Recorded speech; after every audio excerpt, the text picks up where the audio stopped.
ಏನ್ ಅವನಿ ಹಾಗೆ ನೋಡ್ತಿದ್ಯಾ? ಅಲೇಖ್ಯ ಕಾಣಿಸ್ದೇ ಇರೋದ್ರ ಹಿಂದೆ ನಿಮ್ಮ ಅಕ್ಕನ ಕೈವಾಡ ಇದೆ ಅಂತ ನಾವು ಅನ್ಕೋತಿದ್ದೀವಿ. ನಿಮ್ಮ ಅಕ್ಕನ ಪ್ರಶ್ನೆ ಮಾಡಿ ನಿಜ ಏನು ಅಂತ ಕೇಳು.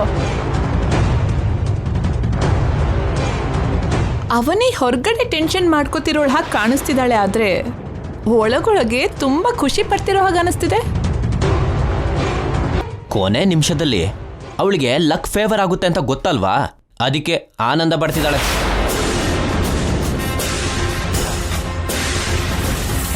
ಅಲೇಖ್ಯ ಕಾಣಿಸ್ದೆ ಹೋಗಿದ್ದಕ್ಕೆ ಎಲ್ರೂ ಭಯದಲ್ಲಿ ಹುಡುಕ್ತಾನೆ ಇದ್ದೀವಿ. ನೀನ್ ಮಾತ್ರ ಇಲ್ಲಿಂದ ಹೆಜ್ಜೆ ಕೂಡ ಕದಲ್ಸ್ಲಿಲ್ಲ. ಅಂದ್ರೆ ನೀನ್ ಕೊಟ್ಟಿರೋ ಮಾತನ್ನ ತಪ್ಪಬೇಕು ಅನ್ಕೋತಿದ್ಯಾ? ಅಂತ ಉದ್ದೇಶ ಇರೋಳೆ ಆಗಿದ್ರೆ ನನ್ ಗಂಡನ್ನ ಹಸೆಮಣೆವರೆಗೂ ಯಾಕೆ ಕರ್ಕೊಂಡ್ ಬರ್ತಾ ಇದ್ದೆ? ಹಾಗಾದ್ರೆ ಈಗ ಇದಕ್ಕೆ ಪರಿಹಾರ ಏನ್ ಹೇಳೋ? ಕೊನೆಯದಾಗಿ ನನ್ನ ಪ್ರಯತ್ನ ನಾನು ಮಾಡ್ತೀನಿ. ಅಲೇಖ್ಯ ಎಲ್ಲೇ ಇದ್ರೂ ಕರ್ಕೊಂಬರ್ತೀನಿ.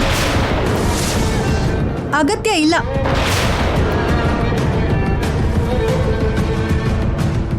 ನೀನ್ ಇಲ್ಲಿವರೆಗೂ ಮಾಡಿದ್ ಸಾಕು.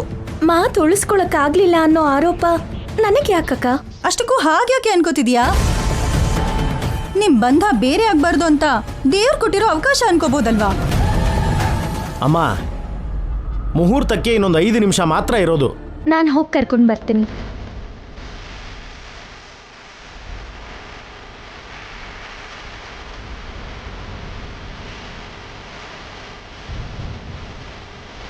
ನನ್ನ ಜೊತೆ ಬಾ ಅಕ್ಕ.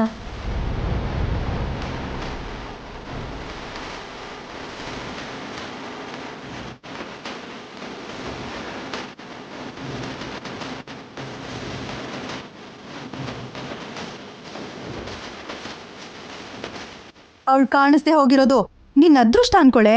ಕಾಣಿಸ್ದೇ ಇರೋ ಹಾಗೆ ಮಾಡಿದ್ದು ನೀನೇ ಅಲ್ವಾ? ಏನ್ ಮಾತಾಡ್ತಿದೀಯೇ? ಅವ್ರ ಹಾಗೆ ನೀನು ನನ್ನ ಮೇಲೆ ಅನುಮಾನ ಪಡ್ತಿದೀಯಲ್ಲ? ನಿನ್ ಸೀರೆ ಸೆರಗಲ್ಲಿರೋ ಅಲೇಖ್ಯ ಕಿವಿ ರಿಂಗು ನನಗೆ ನಿಜ ಹೇಳ್ತಕ್ಕ.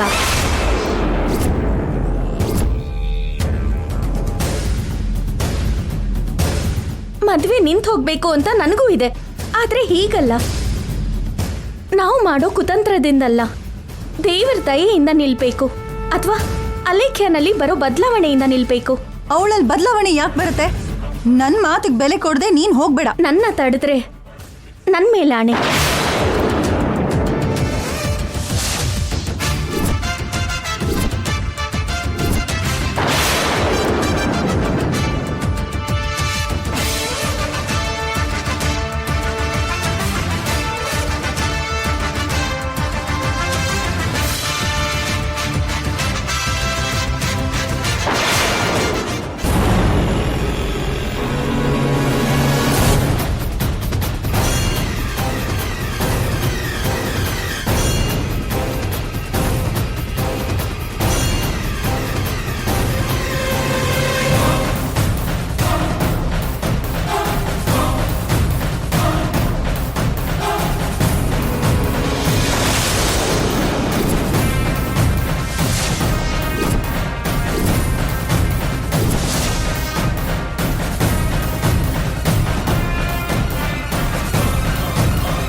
ಮುಹೂರ್ತ ಹತ್ರ ಬರ್ತಿದೆ.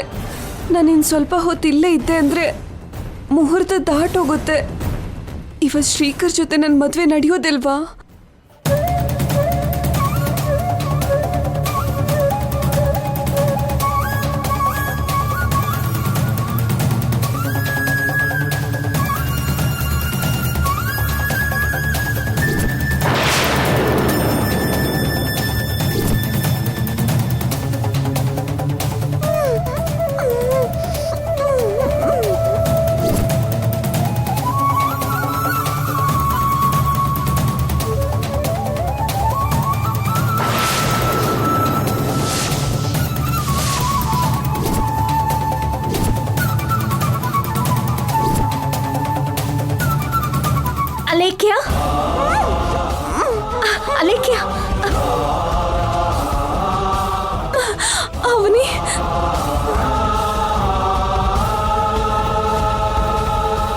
ನಡಿ ಏಳು, ಮೇಲೆ ಏಳು.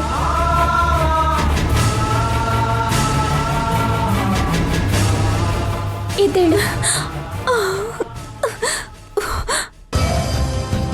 ಈ ರೀತಿ ಮಾಡಿದ್ ಯಾರು ಗೊತ್ತಾ? ನಿಮ್ಮಕ್ಕ.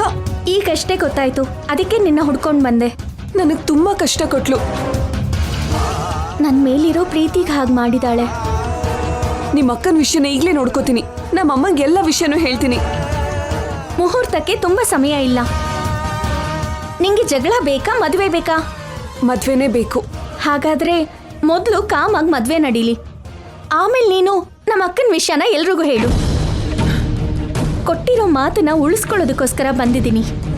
ಇಲ್ಲ ಅಂದಿದ್ರೆ ಬರ್ತಾನೆ ಇರಲಿಲ್ಲ. ಅಕ್ಕ ಮಾಡಿರೋ ಕೆಲಸಕ್ಕೆ ಸಂತೋಷ ಪಡ್ತಾ ಇದ್ದೆ. ನಡೆದಿರೋದಕ್ಕೆ ನಾನು ಕ್ಷಮಾಪಣೆ ಕೇಳ್ತೀನಿ. ಮೊದಲು ಇಲ್ಲಿಂದ ಹೋಗಬೇಕು. ತಗೋ, ಇದನ್ನ ಹಾಕೋ.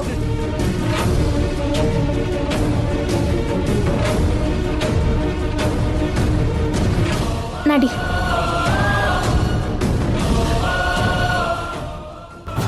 ಅವನಿಗೆ ಅಲೇಖ್ಯ ಕಾಣಿಸ್ತಾಳ? ನಿಜವಾಗ್ಲೂ ಕರ್ಕೊಂಡು ಬರ್ತಾಳ? ನಾನು ಪಟ್ಟ ಕಷ್ಟ ಎಲ್ಲ ವ್ಯರ್ಥ ಆಗುತ್ತೆ. ಅನುಮಾನನೇ ಇಲ್ಲ, ಈ ಸುಜಾತಾನೇ ನನ್ನ ಮಗಳನ್ನ ಎಲ್ಲೋ ಬಚ್ಚಿಟ್ಟಿದ್ದಾಳೆ. ಅವನಿ ಹೋಗಿ ತುಂಬಾ ಹೊತ್ತಾಯ್ತು, ಇನ್ನೂ ಬಂದಿಲ್ಲ. ಅವನಿ ಕೂಡ ಅಲಕ್ಕಿಯನ್ನು ಕರ್ಕೊಂಬರ್ಲಿಲ್ಲ ಅಂದ್ರೆ ಏನ್ ಪರಿಸ್ಥಿತಿ? ಅಲೇಖ್ಯನ ಕಿಡ್ನಾಪ್ ಮಾಡಿದ್ಯಾ ಅಥವಾ ನಿನ್ ತಂಗಿಗೆ ಅಡ್ಡ ಬರ್ತಾಳೆ ಅಂತ ಸಾಯಿಸ್ಬಿಟ್ಟಿಯಾ? ಏನು ಆ ಮಾತುಗಳು? ಅವನಿಗಾಗಿ ಸುಜಾತ ಹೋರಾಡ್ತಿದ್ದಾಳೆ ಹೊರತು ಅವಳು ಕೊಲೆ ಮಾಡೋಳ ತರ ಕಾಣ್ತಾ ಇದ್ದಾಳ ನಿನ್ಗೆ? ಹೇಳಕ್ಕಾಗಲ್ಲ ಮಾವ್ನೋರೆ. ಈ ಸುಜಾತ ಅಲೇಖ್ಯ ಮೇಲೆ ಕೈ ಮಾಡಿರೋಂಥ ದಿನಗಳು ಕೂಡ ಇದೆ. ಕೊಲೆ ಮಾಡೋ ಮಟ್ಟ ಕೇಳಿದ್ರು ಇಳಿತಾಳೆ. ಬುದ್ಧಿ ಇಲ್ದೇ ಇರೋರ್ ತರ ಮಾತಾಡ್ತಿದ್ದೀರಾ. ರುದ್ರಾಣಿಗಿಂತ ನೀವೇ ಶತ್ರುಗಳ ತರ ತಯಾರಾಗಿದ್ದೀರಾ. ಇನ್ನೀ ಮದುವೆ ನಡೆಯುತ್ತೆ ಅಂತ ಅನಿಸ್ತಾ ಇಲ್ಲ. ಹಾಗಾದ್ರೆ ನಾನಿನ್ನು ಹಸೆ ಮನೆ ಮೇಲೆ ಕೂತ್ಕೊಳ್ಳೋ ಅಗತ್ಯ ಇಲ್ಲ.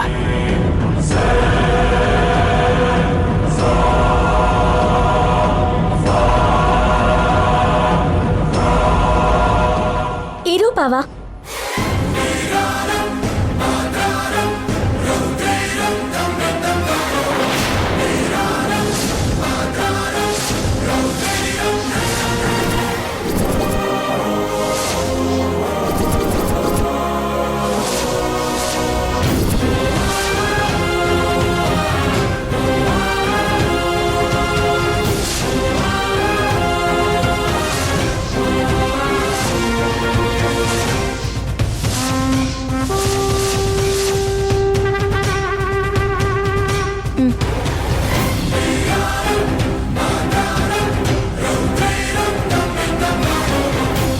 ಅಲೇಖ್ಯ,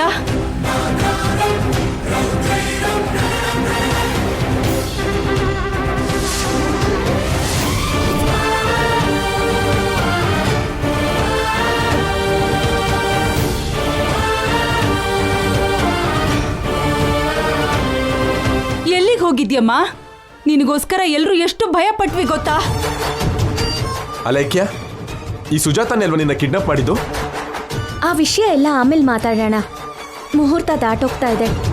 ಮೊದಲು ಅಲೇಖ್ಯನ ಹಸೆಮಣೆ ಮೇಲೆ ಕೂರಿಸಿ.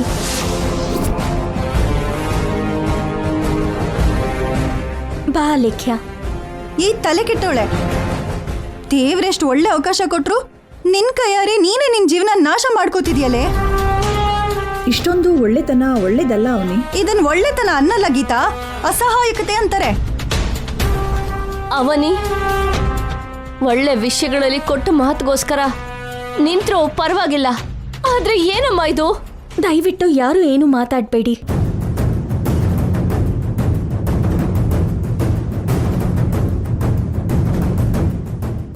ನೀನ್ ಬಾ ಅಲೇಖ್ಯ.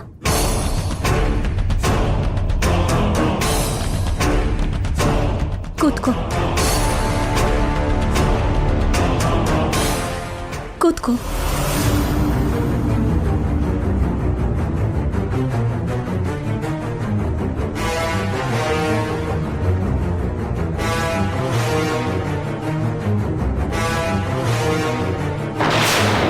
ಶ್ರೀಕರ್, ನಮ್ಮ ಮದ್ವೆ ನಡೆಯಲ್ವೇನೋ ಅಂತ ತುಂಬಾ ಟೆನ್ಷನ್ ಮಾಡ್ಕೊಂಡಿದ್ದೆ. ಅವನಿ ದಯೆಯಿಂದ ನಡೀತಿರೋದಕ್ಕೆ ಐ ಆಮ್ ವೆರಿ ಹ್ಯಾಪಿ. ಪುರೋಹಿತ್ರೆ, ಇನ್ನು ನೀವು ಪೂಜೆನ ಶುರು ಮಾಡಿ. ಸರಿನಮ್ಮ. ಒಂದ್ ನಿಮಿಷ.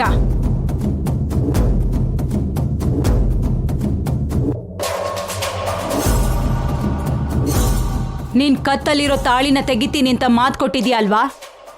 ಮೊದ್ಲು ನೀನು ತಾಳಿನ ತೆಗಿ.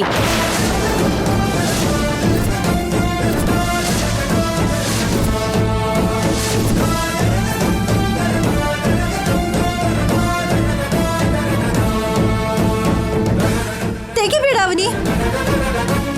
ಆಲ್ರೆಡಿ ಮಾತು ಕೊಟ್ಟಿದ್ದಾಳೆ.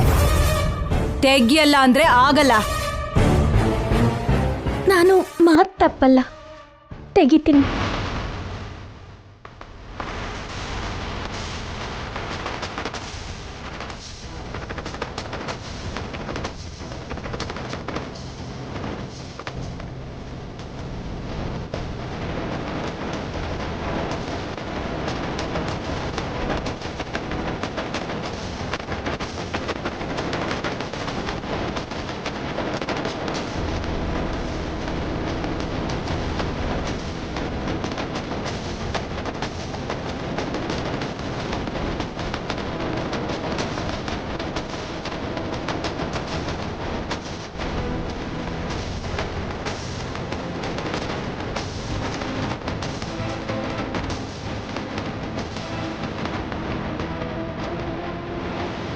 ಅವನಿ,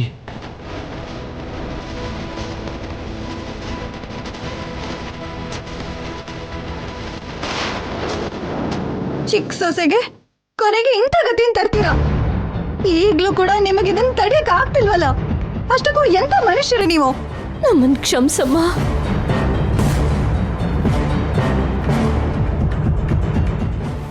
ಇರು ಅವನಿ.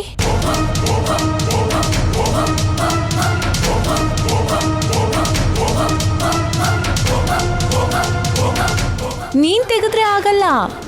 ಶ್ರೀಕರ್ ಕಟ್ಟಿರೋ ತಾಳಿನ ಶ್ರೀಕರೇ ತೆಗಿಬೇಕು.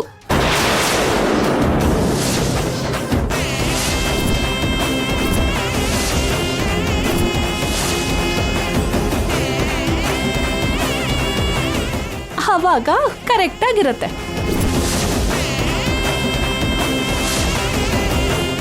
ಹೌದು, ನಿಹಾರಿಕಾ ಹೇಳ್ದಾಗ ಮಾಡೋದು ಒಳ್ಳೇದು. ನಿಹಾರಿಕಾ, ಏನಮ್ಮ ನೀನ್ ಹೀಗ್ ವರ್ತಿಸ್ತಾ ಇದ್ಯಾ? ನನ್ನಂತ ಜಾತಕ ಹೊಂದಿರೋ ನೀನು ಮಾತಾಡ್ಬೇಕಾಗಿರೋಂತ ಮಾತಾ ಇದು? ನಿಹಾರಿಕಾ ಕರೆಕ್ಟಾಗೆ ಹೇಳಿದ್ಲು. ನೀನೇ ತಾಳಿನ ತೆಗಿ ಶ್ರೀಕರ್.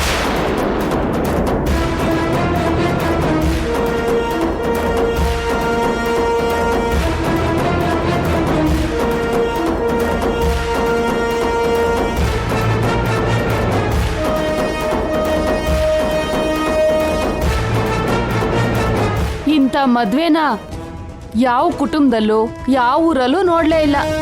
ಹೌದೌದು, ನಾವು ತುಂಬಾ ಮದ್ವೆಗಳನ್ನು ನೋಡಿದೀವಾದ್ರೆ ಇಂಥ ಮದ್ವೆನಂತೂ ಎಲ್ಲೂ ನೋಡಿಲ್ಲ. ನಿಜವಾಗ್ಲೂ ಈ ಮದುವೆ ಚರಿತ್ರೆಯಲ್ಲಿ ಬರೆಯೋ ಥರ ಇದೆ. ಹೌದು, ಚರಿತ್ರೆಯಲ್ಲಿ ಉಳ್ಕೊಳ್ಳುತ್ತೆ. ಪ್ರಪಂಚದಲ್ಲಿ ಇನ್ಯಾರೂ ಇಂಥ ದಾರುಣವಾದ ಮದ್ವೆ ಮಾಡಬಾರ್ದು ಅಂತ. ತಾಳಿ ತೆಗಿ ಬಾವ.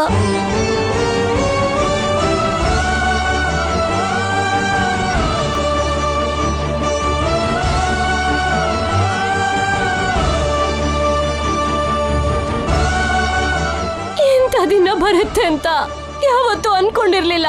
ಮನಸ್ಸು ಚೂರಾಗೋ ಇಂಥ ಒಂದು ಘಟನೆ ನಮ್ಮ ಕುಟುಂಬದಲ್ಲಿ ನಡೆಯುತ್ತೆ ಅಂತ ಅದು ನಾವು ಬದುಕಿರುವಾಗಲೇ ನೋಡಬೇಕು ಅಂತ ನಾನು ಅನ್ಕೊಂಡಿರ್ಲಿಲ್ಲ. ಏನಪ್ಪ, ಬೇಗ ತೆಗಿಯಪ್ಪ. ನೀವು ಅವನಿ ಕತ್ತಿಂದ ತಾಳಿನ ತೆಗಿರಿ. ನೀವು ನನ್ನ ಕತ್ತಿ ಕಟ್ಟೋ ತಾಳಿನ ನಾನು ಹೋಗಿ ತಗೊಂಡು ಬರ್ತೀನಿ.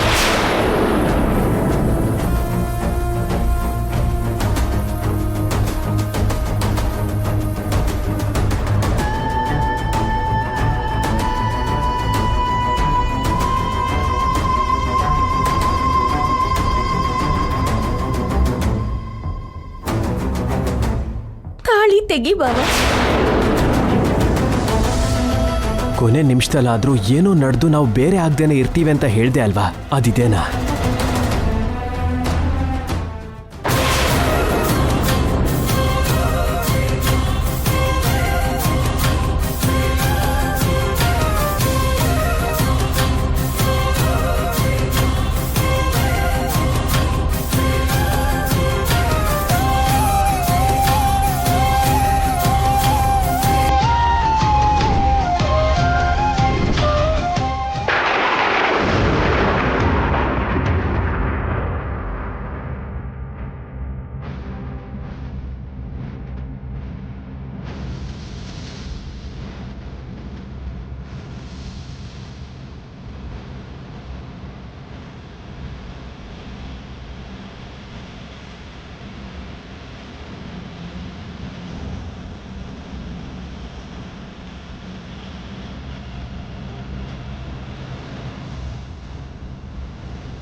ಅಮ್ಮ, ಅನ್ನಪೂರ್ಣ ತಾಯಿ, ಇಂಥ ದುರ್ಘಟನೆ ನನ್ನ ಕಣ್ಣು ಮುಂದೆನೆ ನಡೀತಿದ್ರು ನನಗೆ ತಡೆಯೋದಕ್ಕಾಗ್ತಿಲ್ಲ.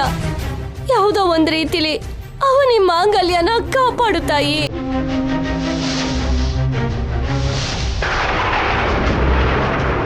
ವೇದವತಿ ಅವರೇ, ನಿಮ್ಮ ಕುಲದೈವಕ್ಕೆ ನಿಜವಾಗ್ಲೂ ಶಕ್ತಿ ಇದೆಯಾ? ಇದನ್ನ ಹೇಗೆ ನೋಡ್ತಾರೆ?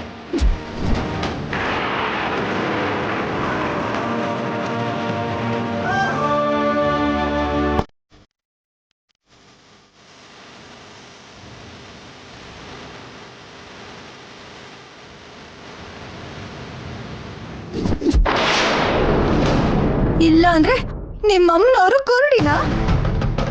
ಎಷ್ಟು ಪೂಜೆ ಮಾಡಿದಾಳೆ, ಅಮ್ಮನವ್ರನ್ನ ಹೇಗೆ ಕಾಪಾಡಿದ್ಲು. ಆದ್ರೂ ಸರಿ, ನನ್ನ ತಂಗಿ ಮೇಲೆ ನಿಮ್ಮ ಅಮ್ಮನವ್ರಿಗೆ ಕರುಣೆನೇ ಇಲ್ವಾ?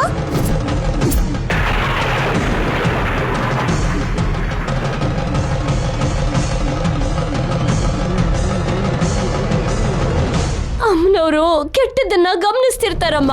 ಯಾವುದೋ ಒಂದ್ ರೀತಿಲಿ ತನ್ನ ಶಕ್ತಿನ ತೋರಿಸ್ತಾರೆ.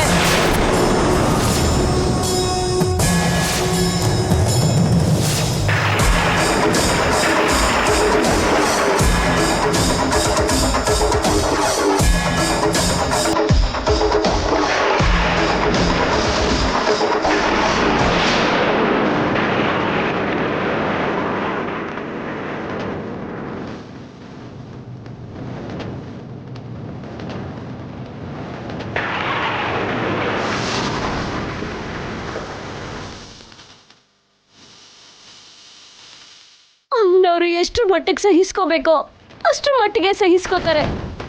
ಆಮೇಲೆ ತನ್ನ ಅನುಗ್ರಹ ಆಗ್ರಹ ಎರಡನ್ನೂ ತೋರಿಸ್ತಾರೆ.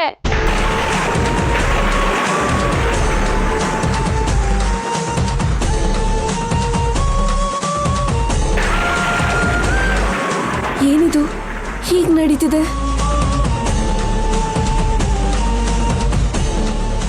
ಶ್ರೀಕರ್, ನೀನ್ ಬೇಗ ತಾಳಿನ ತೆಗಿ.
ದೊಡ್ಡ ಸಿಡಿಲ್ ಬಿತ್ತು.